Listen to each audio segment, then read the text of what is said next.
There is no country quite in the world like Wadistan.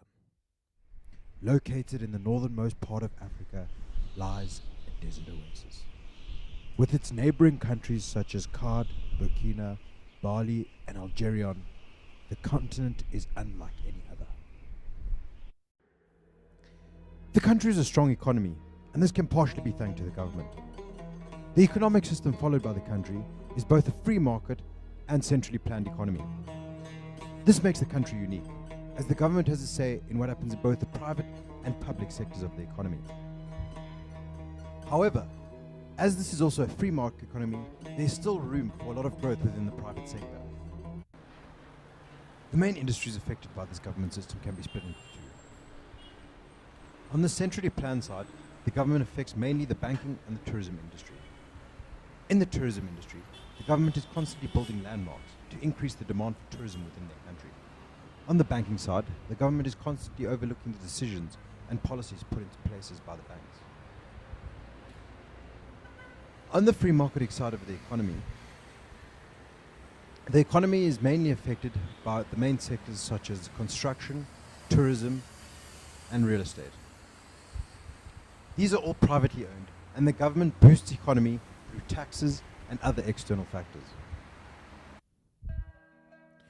There is high government intervention within the hospitality sector, as the government is constantly creating and promoting the hospitality sector within the country. As there are zero taxes on the hospitality sector, the government promotes the growth and pulls more consumers to the country. The GDP of Wadistan is a whopping 570 billion US dollars, and the GDP per capita is 63,181 US dollars. As the country is still developing in its hospitality sector, the current market structure for the hospitality service is an oligopoly, as there is currently only limited competition within Wadistan. And now I'm in the beautiful area where our hotel is located, and I'm going to be meeting this morning with the Wadistan State Tourism Minister, Mr. Abu Bakr. Good morning, Mr. Abu Bakr. Good morning, David. Mr. Abu Bakr, could you tell me a bit more about the name of this area we are currently in? Yes, the name of the area here is called the State of Wallahi. Oh, wonderful. And could you tell me a bit more about the geographic location? Yes, as you can see, it's very dry and arid, and it's got a huge lake nearby. Wonderful. And what resources are available to this area? There are many resources available around this area. Some of them are restaurants, labor forces, education, and franchising. Oh, wonderful. And Mr. Abu Bakr, could you also tell me about the tourist attractions specific to this very region? Yes, we've got camel safaris, falconry, and we've got golf and spa within this hotel as well. Oh, wonderful. And now, Mr. Abu Bakr, I was wondering if you could tell me what other hospitality or establishments, besides obviously the wonderful Hotel Atlantis that we have got here, what other hospitality establishments are around this area?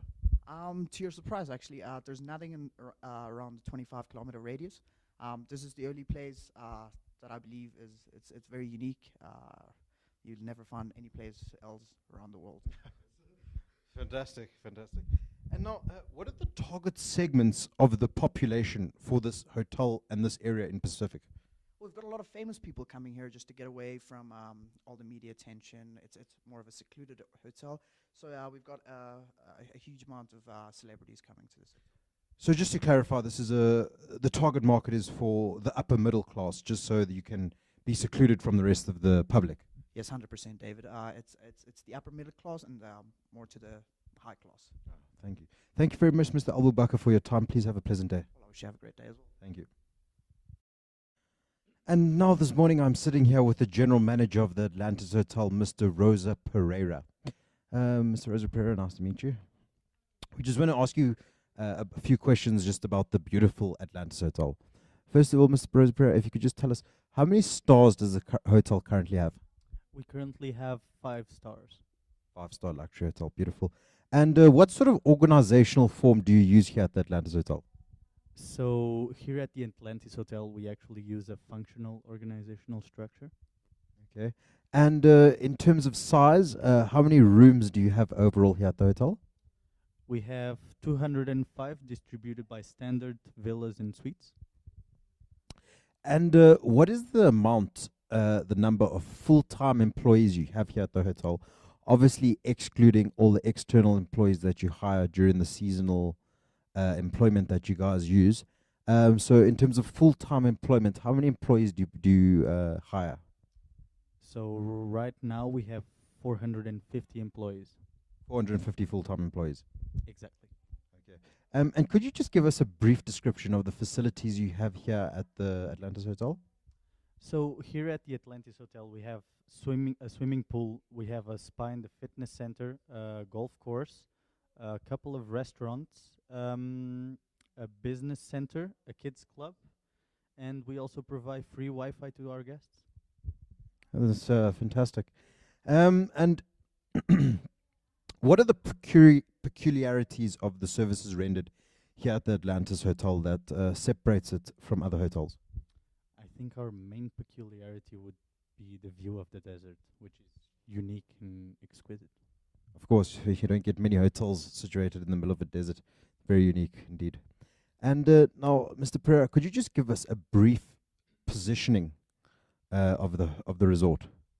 So obviously, as a 5-star hotel, we are a high quality hotel, which translates in a high price hotel as well. Okay, so obviously plotted somewhere on the graph would be somewhere on the top right region of course, of high quality and high price. Fantastic. And could you give us a brief reflection on the principles of equity and efficiency of the property?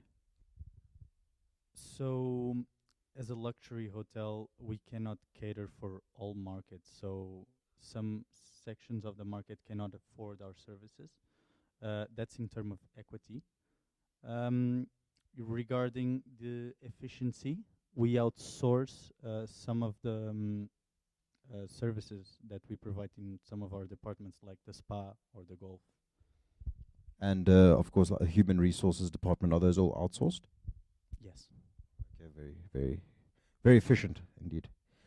And now again, I'm just going to ask you, Mr. Pereira, I know this is a very difficult question, but could you give us a brief reflection on the economies of scope and scale? So regarding scope, since we have so many different sizes and styles of rooms, obviously it will take longer to clean, for example, a suite than to clean a standard room. So that would take on the scope side. Regarding the scale, I would say that we cannot sell a suite at the same price as a standard room. So in terms of scale, that would be it. Okay, so in terms of scale, obviously, all your standard rooms, which is the larger portion of your rooms, are all obviously take the same time to clean and which can be sold at the same price in terms of scale. Exactly. Fantastic. And now, Mr. Pereira, are there any limitations your hotel is currently facing in its functioning and development at the moment? So currently our main problem in that department would be that we only have 8 spa rooms and we have 5 golf lockers, which for us is not our goal, because right now our highest income department is the spa. So we are going to increase the number of spa rooms and decrease a bit the number of golf lockers, because we cannot have the same amount of both. Okay, so what is the way you're using to deal with this? How are you going about it? So now we're gonna have 12 spa rooms, and we're gonna decrease the golf lockers to 3. So you're going to increase, obviously, the spa space, which is a higher revenue department. Fantastic. Well, Mr. Pereira, it's been a pleasure speaking to you.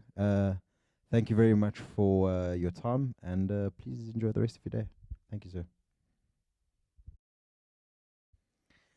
And now I'm sitting here with one of the leading economists of the world at the moment, Mr. Jordan Patesh. He's recently released a book that went straight to #1 on the New York Times, called Me, Myself, and Economics. He's been described by Donald Trump as the Stephen Hawking's of economics. Mr. Jordan Patesh, welcome. Now, Mr. Jordan Patesh, I've just got a few questions, obviously, to do with economics, your field of forte. not only about the Atlantis Hotel, but about the Wahadi state as a whole. Could you please take me through the determinants of supply and demand? Of course. When we're talking about supply, of course, just like in every other hospitality industry, rooms comes into play.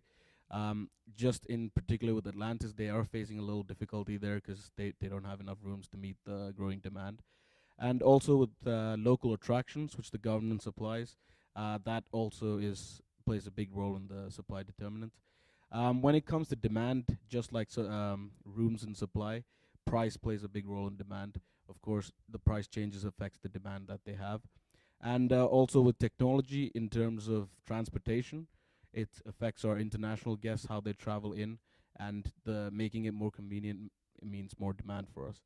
And also in particular with Wahadi, um, the seasons play a big role here because we experience some extreme seasons, so seasonality plays a big role in demand. Of course. So, of course, as you're in the desert, obviously in the summer you have lower demand as opposed to other resorts. Yes, because we do face some extreme conditions. Of course, it's a desert.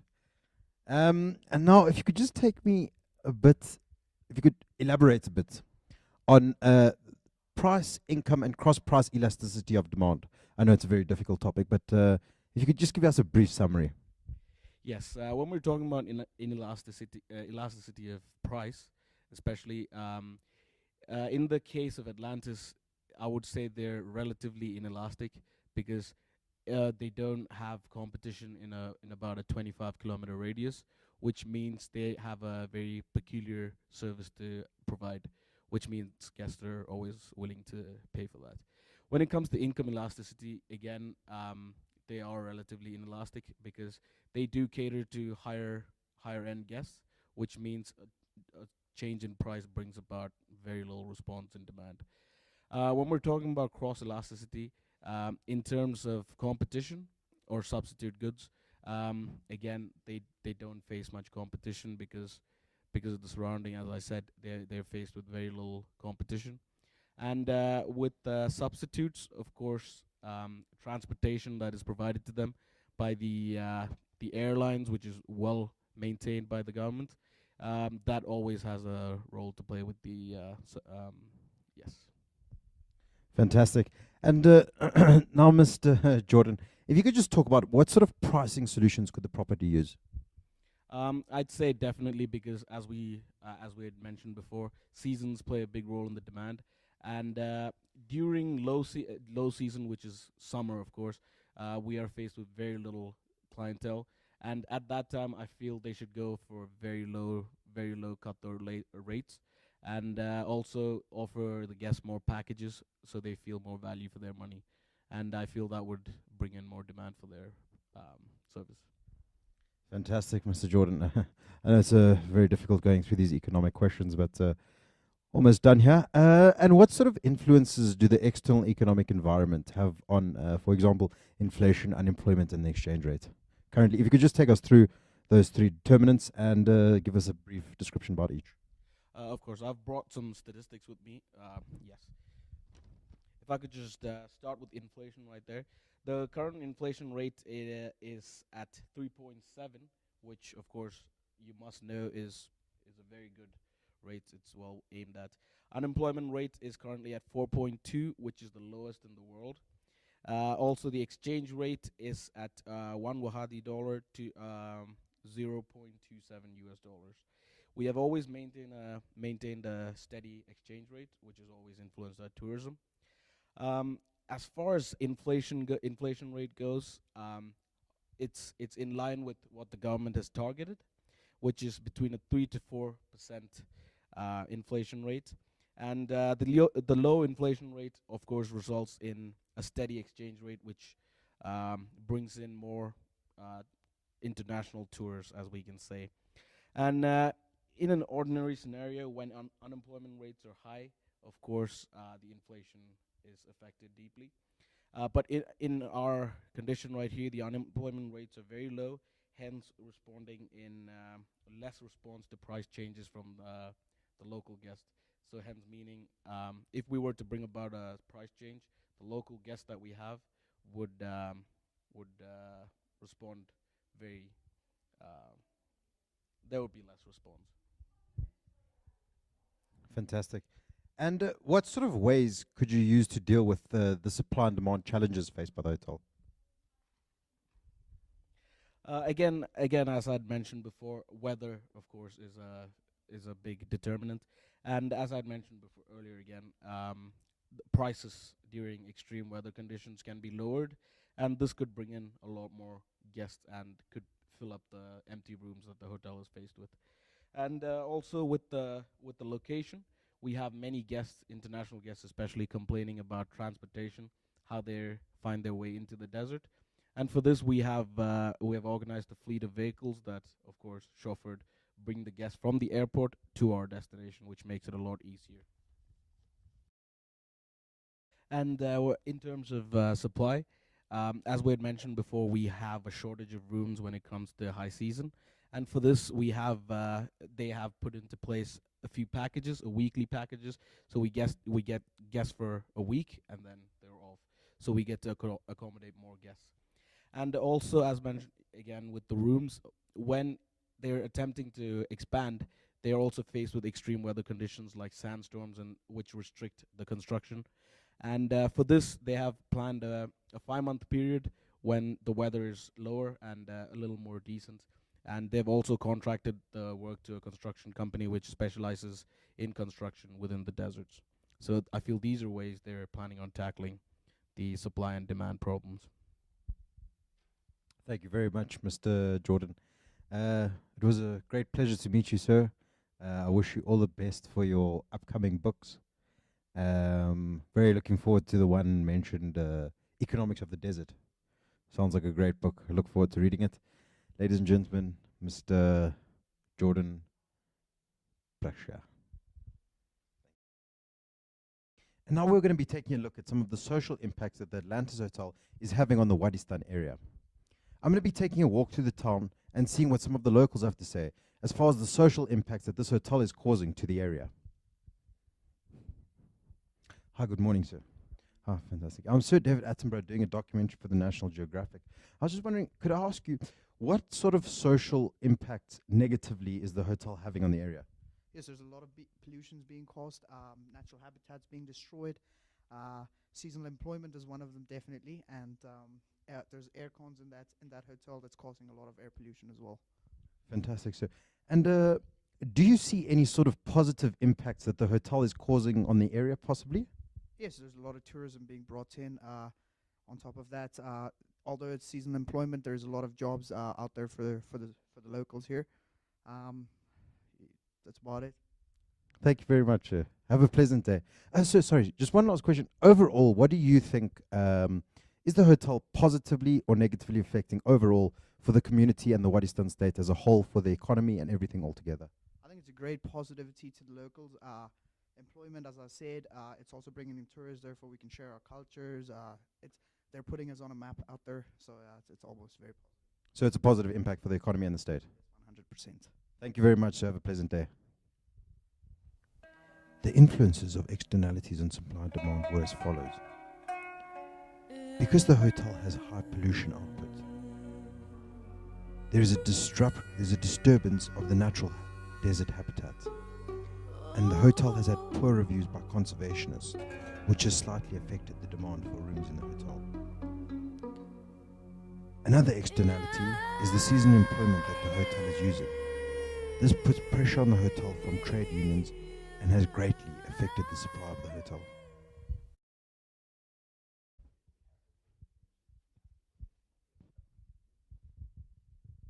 So here I am again with the general manager of the hotel, Mr. Rosa Pereira. We just got one more question just to round off the whole documentary. So, what can we expect to see from you, the Atlantis Hotel, in the future? So we are expanding the size of the hotel to be able to deal with the demand, which is increasing lately. With this increase of the size of the hotel, we are also able to employ more people, and in that way deal with the seasonality. And also we are able to sympathize a bit more with the trade unions. We are also renovating our vehicle fleet to a more eco-friendly one. Also we're starting to develop environmental program, and we are also trying to increase our online presence. Fantastic. So overall, the future plans of the hotel is obviously not only just to boost the economy, but to also increase the negative social effects that the hotel is currently causing on the population of Wadistan. Definitely. Okay, fantastic. That's fantastic to see, Mr. Pereira, that a hotel taking the initiative to increase not only the economy, but to increase the morale and spirit of the local community. I think it's fantastic. As we can see, the Atlantis Hotel is producing both positive and negative outcomes for the economy of the Wadistan state. However, from the future plans of the Hotel Atlantis, we can see that the hotel is doing everything they can to iron out and straighten the issues they have at hand.